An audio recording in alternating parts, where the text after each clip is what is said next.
ದೇವರ ಅತಿ ಪರಿಶುದ್ಧವಾದ ನಮಗೆ ಮಹಿಮೆ ಆಗಲಿ. ಕ್ರಿಸ್ತನ ಮೂಲಕವಾಗಿ ದೇವರ ಲೋಕಕ್ಕೆ ಮತ್ತೊಂದು ಹೊಸ ಮುಂಜಾನೆಯನ್ನು ದಯಪಾಲಿಸಿದ್ದಾರೆ. ಹಾಗಾಗಿ ನಾವು ದೇವರಿಗೆ ಕೃತಜ್ಞತ ಹೃದಯ ಉಳ್ಳವರಾಗಿರೋಣ. ಈ ದಿನದ ಧ್ಯಾನ ದೇವರ ವಾಕ್ಯವಾಗ ಮೀಕ ಪ್ರವಾದಿ ಪುಸ್ತಕ 6ನೇ ಅಧ್ಯಾಯ 8ನೇ ವಾಕ್ಯ. ಮನುಷ್ಯನೇ, ಒಳ್ಳೆಯದೇನೆಂದು ನಿನಗೆ ಆತನು ತೋರಿಸಿದ್ದಾನೆ. ಹೌದು, ನ್ಯಾಯವನ್ನು ಕೈಗೊಳ್ಳುವುದು, ಕರುಣೆಯನ್ನು ಪ್ರೀತಿಸುವುದು, ನಿನ್ನ ದೇವರ ಮುಂದೆ ನಮ್ರವಾಗಿ ನಡೆದುಕೊಳ್ಳುವುದು, ಇದನ್ನೇ ಹೊರತು ಯೆಹೋವನು ನಿನ್ನಿಂದ ಇನ್ನೇನನ್ನು ಅಪೇಕ್ಷಿಸುತ್ತಾನೆ. ದೇವರಿಗೆ ಸ್ತೋತ್ರ. Profit Micah chapter 6 word 8. No, the Lord has told us what is good. What He requires to us is this: to do what is just, to show a constant love, and to live in humble fellowship with our God. ದೇವರಿಗೆ ಸ್ತೋತ್ರ. ನಾವು ವಾಕ್ಯ ಭಾಗ ನೋಡ್ತಾ ಇದ್ದೀವಿ. ವಾಕ್ಯ ಭಾಗದಲ್ಲಿ ಮುಂಜಾನೆ ಸಮಯದಲ್ಲಿ ಸರ್ವಶಕ್ತನಾದ ದೇವರು ನಮ್ಮ ಸಂಗಡ ಮಾತನಾಡ್ತಾ ಇದ್ದಾರೆ. ಪ್ರೀತಿ ದೇವ್ರ ಮಕ್ಕಳೇ, ವಾಕ್ಯ ಭಾಗ ನೋಡ್ತಾ ಇದ್ದೀವಿ. ಮನುಷ್ಯನೇ, ಒಳ್ಳೆಯದೇನೆಂದು ಆತನು ನಿನಗೆ ತೋರಿಸಿದ್ದಾನೆ. ನ್ಯಾಯವನ್ನು ಕೈಗೊಳ್ಳುವುದು, ಕರುಣೆಯನ್ನು ಪ್ರೀತಿಸುವುದು, ನಿನ್ನ ದೇವರ ಮುಂದೆ ವಿನಮ್ರವಾಗಿ ನಡೆದುಕೊಳ್ಳುವುದು, ಇದನ್ನೇ ಹೊರತು ಯೆಹೋವನು ನಿನ್ನಿಂದ ಇನ್ನೇನನ್ನು ಅಪೇಕ್ಷಿಸುತ್ತಾನೆ. ದೇವರಿಗೆ ಸ್ತೋತ್ರ. ನಾವು ಹಿಂದಿನ ವಾಕ್ಯ ಬಗ್ಗೆ ನೋಡೋಣ. ಯೆಹೋವನು 1000 ಟಗರುಗಳಾದರೂ, ಎಣ್ಣೆಯ 10,000 ನದಿಗಳಾದರೂ ಮೆಚ್ಚುವನೋ? ನಿನ್ನ ದ್ರೋಹಕ್ಕಾಗಿ ನಿನ್ನ ಚೊಚ್ಚಲ ಮಗನನ್ನು, ನನ್ನ ಆತ್ಮದ ಪಾಪಕ್ಕಾಗಿ ನನ್ನ ಗರ್ಭದ ಫಲವನ್ನು ಕೊಡಲೋ? ದೇವರಿಗೆ ಸ್ತೋತ್ರ. ಸಹಾಯ ಬರ್ತಾ ಇಲ್ಲ. ಅಲ್ಲಿ ವಾಕ್ಯ ಭಾಗ ನೋಡ್ತಾ ಇದ್ದೀವಿ. ಒಂದಿನ ವಾಕ್ಯದಿಂದ, ಇಸ್ರಾಯೇಲೇ, ಮಾನಸಾಂತರ ಪಡು, ನನ್ನ ಕಡೆಗೆ ತಿರುಗು. ನನ್ನ ಹೊರತುಪಡಿಸಿ ನಿನಗೆ ಸಹಾಯ ಇಲ್ಲ, ಆದರಣೆ ಇಲ್ಲ, ಸಮಾಧಾನ ಇಲ್ಲ, ಸಂರಕ್ಷಣೆ ಇಲ್ಲ, ರಕ್ಷಣೆ ಇಲ್ಲ. ನಿನ್ನ ಮಾನಸಾಂತರ ಪಟ್ಟು ನನ್ನ ಕಡೆಗೆ ತಿರುಗು. ಅಪರಾಧಗಳ ನಿಮಿತ್ತವಾಗಿ ಏನು ಮಾಡಿದ್ರೆ ಏನು ಪ್ರಯೋಜನ? ಏನೂ ಪ್ರಯೋಜನ ಇಲ್ಲ. ಅಲ್ಲಿ ವಾಕ್ಯವಾಗ 1-2 ನೋಡೋಣ. ಯೆಹೋವನು ಹೇಳುವುದನ್ನು ಈಗ ಕೇಳಿರಿ. ಎದ್ದೇಳು, ಬೆಟ್ಟಗಳ ಮುಂದೆ ನಿನ್ನ ವ್ಯಾಜ್ಯವನ್ನು ಮಾಡು, ಗುಡ್ಡಗಳ ನಿನ್ನ ಶಬ್ದವನ್ನು ಕೇಳಲಿ.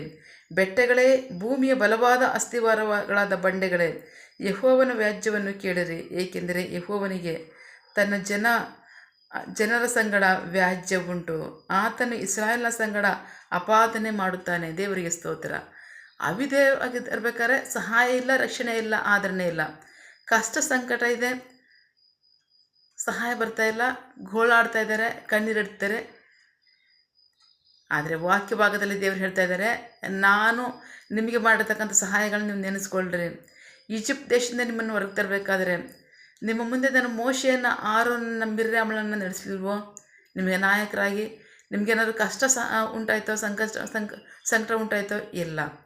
ಆದರೆ ನೀವು ನಡೆದು ಬರ್ತಕ್ಕಂಥ ಆ ದಿನಲ್ಲಿ ಮೋವಾಬಿನ ಅರಸನಂಥ ಬಾಲಕನ ಹೃದಯದಲ್ಲಿ ಅವನು ಇಟ್ಕೊಂಡಂತಹ ಆಲೋಚನೆ ಉದ್ದೇಶಗಳೇನು? ಅದಕ್ಕಾಗಿ ಬೀಳಾಮನು ಕೊಟ್ಟಂಥ ಉತ್ತರ ಏನು? ನೆನೆಸ್ಕೊಳ್ರಿ, ನಾನು ನಿಮ್ಮನ್ನು ಹೇಗೆ ನಡೆಸಿದ್ದೀನಿ ಅಂತ. ನೀವು ಮಾನಸಾಂತರ ಪಡ್ರಿ, ನನ್ನ ಕಡೆಗೆ ಬನ್ನಿರಿ. ನೀವೆಷ್ಟೇ ನನಗೆ ಕರುಣೆ ಪ್ರೀತಿ ತೋರಿಸೋದಕ್ಕೋಸ್ಕರವಾಗಿ, ನನ್ನ ಮೆಚ್ಚೋದಕ್ಕೋಸ್ಕರವಾಗಿ ನೀವು 1000 ಟಗರುಗಳಾದರೂ, ಎಣ್ಣೆಯ 10,000 ನದಿಗಳಾದರೂ ಮೆಚ್ಚುವನು. ನನ್ನ ದ್ರೋಹಕ್ಕಾಗಿ ಯೆಹೋವನಿಗೆ ನನ್ನ ಚೊಚ್ಚಲ ಮಗನನ್ನು, ನನ್ನ ಆತ್ಮದ ಫಲವನ್ನು ಕೊಟ್ಟರೆ ಅವನು ಮೆಚ್ಚಿದನು ಅಂತ ನೀವು ಅಂದ್ಕೋತೀರಾ? ಖಂಡಿತ ನನಗೆ ಮೆಚ್ಚುಗೆ ಇಲ್ಲ. ನಾನು ಮೆಚ್ಚೋದು ನಿಮ್ಮಲ್ಲಿ ಒಂದೇ ಒಂದು ಕಾರ್ಯ. ಅದೇನು ಅಂತಂದರೆ, ಒಳ್ಳೆಯದೇನು ಅಂತ ನಾನು ನಿಮಗೆ ತೋರಿಸ್ಕೊಟ್ಟಿದ್ದೇನೆ. ನ್ಯಾಯವನ್ನು ಕೈಗೊಳ್ಳ್ರಿ, ಕರುಣೆಯನ್ನು ಪ್ರೀತಿ ಮಾಡಿರಿ, ನಿನ್ನ ದೇವರ ಮುಂದೆ ವಿನಮ್ರವಾಗಿ ನಡೆದುಕೊಳ್ಳ್ರಿ. ದೇವರಿಗೆ ಸ್ತೋತ್ರ. ದೇವರು ಪದೇ ಪದೇ ಧರ್ಮೋಪದೇಶ ಕಾಂಡ ಇರ್ಬೋದು, ಕೀರ್ತನೆಗಳಿರ್ಬೋದು, ಇಬ್ರಿಯವರು ಬರೆದ ಪತ್ರಿಕೆಗಳಿರ್ಬೋದು, ಅವ್ರು ಹೇಳ್ತಾನೆ ಇದ್ದಾರೆ, ನ್ಯಾಯದಂಡವೇ ನನ್ನ ರಾಜದಂಡ ಅಂತ. ಸೊ ಹಾಗಾಗಿ ನ್ಯಾಯವನ್ನೇ ನೀವು ಕೈಗೊಂಡು ನಡೀಬೇಕು ಅಂತ ಹೇಳ್ತಾರೆ. ಅಷ್ಟು ಮಾತ್ರ ಅಲ್ಲ, ಕರುಣೆಯನ್ನು ಪ್ರೀತಿ ಮಾಡಿರಿ. ಯೇಸು ಕ್ರಿಸ್ತರು ಹೇಳ್ತಾರೆ ಮತ್ತಾಯನ ಸುವಾರ್ತೆ 5ನೇ ಅಧ್ಯಾಯದಲ್ಲಿ, ಕರುಣೆಯನ್ನು ಪ್ರೀತಿಸುವವನು ಧನ್ಯನು, ಅವನು ಕರುಣೆಯನ್ನು ಹೊಂದುವನು. ದೇವರಿಗೆ ಸ್ತೋತ್ರ. ಅಷ್ಟು ಮಾತ್ರ ಅಲ್ಲ, ನಿನ್ನೆ ಮತ್ತಾಯನ ಸುವಾರ್ತೆ 19ನೇ ಅಧ್ಯಾಯದಲ್ಲಿ ನಮ್ಮ ಸಂಗಡ ಮಾತನಾಡ್ತಾ ಇದ್ದಾರೆ, ನೀವು ನಿಮ್ಮ ದೇವರ ಮುಂದೆ ಕೂಸಿನ ಪ್ರಾಣ ಹೇಗಿದೆ ಹಾಗೆ ನೀವು ನಿಮ್ಮನ್ನು ತಗ್ಗಿಸ್ಕೋಬೇಕು. ದಾವಿದ ಅರಸನ, ಮಹಾ ಅರಸನಂತ ದಾವಿದನು ದೇಶಕ್ಕೆ ಒಬ್ಬ ಅರಸನಾಗಿದ್ದಾನೆ. ದೊಡ್ಡ ಸವಾಲುಗಳಿದೆ, ಪರೀಕ್ಷೆಗಳಿವೆ, ಯುದ್ಧಗಳಿದೆ, ಹೋರಾಟಗಳಿದೆ. ಅವನು ಹೇಳ್ತಾ ಇದ್ದಾನೆ, ದೇವರೇ, ನನ್ನ ಪ್ರಾಣವು ನಿನ್ನ ಮುಂದೆ ತಾಯಿ ಮಡಲಿರ್ತಕ್ಕಂಥ ಕೂಸಿನ ಆಗಿದೆ ಅಂತ ಹೇಳ್ತಾನೆ. ದೇವರಿಗೆ ಸ್ತೋತ್ರ. ಸೊ ಪ್ರೀತಿದೇವ್ರ ಮಕ್ಕಳೇ, ವಾಕ್ಯ ಭಾಗದಲ್ಲಿ ದೇವರು ಹೇಳ್ತಾ ಇದ್ದಾರೆ, ಒಳ್ಳೆಯದೇನು ಅಂತ ನಾನು ನಿಮ್ಗೆ ತೋರಿಸ್ಕೊಟ್ಟಿದ್ದೇನೆ, ನ್ಯಾಯವನ್ನು ಕೈಗೊಳ್ಳ್ರಿ, ಕರುಣೆಯನ್ನು ಪ್ರೀತಿ ಮಾಡಿರಿ. ಅಷ್ಟು ಮಾತ್ರ ಅಲ್ಲ, ನನ್ನ ಮುಂದೆ ವಿನಮ್ರವಾಗಿ ನೀವು ನಡೆದುಕೊಳ್ಳ್ರಿ. ಅದನ್ನೇ ಹೊರತುಪಡಿಸಿ ನಾನು ನಿಮ್ಮಿಂದ ಇನ್ನೇನನ್ನು ಸಹ ಅಪೇಕ್ಷಿಸುವುದಿಲ್ಲ. ದೇವರಿಗೆ ಸ್ತೋತ್ರ. ಪ್ರೀತಿ ದೇವ್ರ ಮಕ್ಕಳೇ, ತಗ್ಗಿಸ್ಕೊಳ್ಬೇಕು, ನ್ಯಾಯವನ್ನೇ ಕೈಗೊಂಡಿರಬೇಕು, ಪ್ರೀತಿಯನ್ನೇ ಅನುಸರಿಸಬೇಕು, ಕರುಣೆಯನ್ನು ಪ್ರೀತಿ ಮಾಡಬೇಕು. ಅಷ್ಟು ಮಾತ್ರ ಅಲ್ಲ, ದೇವರ ಮುಂದೆ ನಮ್ಮನ್ನು ತಗ್ಗಿಸ್ಕೊಳ್ಳಬೇಕು. ಅದನ್ನೇ ದೇವರು ನಮ್ಮಿಂದ ನಿರೀಕ್ಷೆ ಮಾಡ್ತಕ್ಕಂಥದ್ದು. ಅದನ್ನು ಹೊರತುಪಡಿಸಿ ಬೇರೆ ಯಾವುದನ್ನು ಸಹ ಅವರು ನಮ್ಮಿಂದ ನಿರೀಕ್ಷೆ ಮಾಡಲ್ಲ. ಸೊ ಹಾಗಾಗಿ ನಂಬಿಗಸ್ತರಿಗೆ ವಾಕ್ಯಕ್ಕೆ ವಿಧೇಯರಾಗೋಣ, ವಾಕ್ಯದ ಆಶೀರ್ವಾದಗಳನ್ನ, ರಕ್ಷಣೆಗಳನ್ನ ಹೊಂದ್ಕೊಳ್ಳೋಣ. ಆಮೇಲೆ ಪ್ರಾರ್ಥಿಸಿಕೊಳ್ಳೋಣ.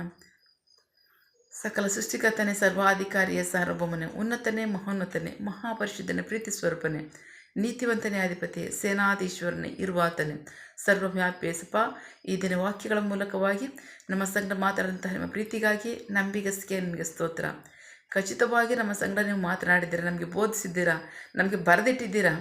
ನ್ಯಾಯವನ್ನೇ ಕೈಗೊಂಡು ನಡೀರಿ, ಕರುಣೆಯನ್ನು ಪ್ರೀತಿ ಮಾಡಿರಿ, ನನ್ನ ಮುಂದೆ ನೀವು ವಿನಮ್ರವಾಗಿ ನಡೆದುಕೊಳ್ಳ್ರಿ ಅಂತ. ಹೌದು, ನಾವು ನಂಬಿಗಸ್ತರಾಗಿ ವಿಧೇಯರಾಗ್ತೀವಿ. ನಿಮಗೆ ಮಹಿಮೆಯಾಗಲಿ, ನಮಗೆ ಆಶೀರ್ವಾದ, ರಕ್ಷಣೆ ಉಂಟಾಗಲಿ. ಆಮೇನ್. ಪ್ರಾರ್ಥನೆ ಕೇಳಿದ ಪ್ರೀತಿಗಾಗಿ ನಿಮಗೆ ಸ್ತೋತ್ರ. ಆಮೇನ್. ನಿನ್ನ ಜನರು ಕೈಟ್ ಮಾಡ್ತಕ್ಕಂಥ ಕೆಲಸವನ್ನು ಆಶೀರ್ವದಿಸು, ಅವರ ಅವಶ್ಯಕತೆಗಳನ್ನ, ಅಗತ್ಯಗಳನ್ನ ಪೂರೈಸು, ಕೊರತೆಗಳನ್ನ ನೀಗಿಸು. ಆಮೇನ್. ಯಾವ ಕಾರ್ಯದಲ್ಲಿ ಅವರು ನಿರೀಕ್ಷೆ ಉಳ್ಳವರಾಗಿದ್ದಾರೆ, ಆ ಕಾರ್ಯದಲ್ಲಿ ತಕ್ಕ ಸಮಯದಲ್ಲಿ ನಿಮ್ಮ ಚಿತ್ತಾನುಸಾರಗಳನ್ನು ಹೊಂದ್ಕೊಳ್ಳಿ. ನೀವು ಹಾಗೆ ಮಾಡೋ ಪ್ರೀತಿಗಾಗಿ, ನಂಬಿಗಸ್ತಿಕೆಗೆ ನಿಮಗೆ ಸ್ತೋತ್ರ. ನಮ್ಮ ಪ್ರಾರ್ಥನೆಯನ್ನು ಕೇಳಿದ್ದೀರಾ, ಅದರಂತೆ ನಡೆಸಿರೋದಕ್ಕಾಗಿ ಸ್ತೋತ್ರ. ನಮ್ಮ ಪ್ರಾರ್ಥನೆಯನ್ನು ನಮ್ಮ ರಕ್ಷಕನಾಂತ ಯೇಸು ಕ್ರಿಸ್ತರ ಅತಿ ಪರಿಶುದ್ಧವಾದ ನಾಮದಲ್ಲಿ ಪ್ರಾರ್ಥಿಸಿ ನಿಮ್ಮ ಪಾದಗಳು ಸಲ್ಲಿಸಿ ನಾವು ಬೇಡಿ ಬಂದಿದ್ದೇವೆ, ನಮ್ಮ ಜೀವವುಳ್ಳ ತಂದೆ. Amen. God bless you all. ದೇವರು ತಾನೇ ಇದನ್ನು ವಾಕ್ಯಗಳ ಮೂಲಕವಾಗಿ ನಮ್ಮ ಸಂಗಡ ಮಾತನಾಡಿದ್ದಾರೆ, ನಮ್ಮನ್ನು ಆಶೀರ್ವದಿಸಿದ್ದಾರೆ. ಆಮೇನ್. All the best.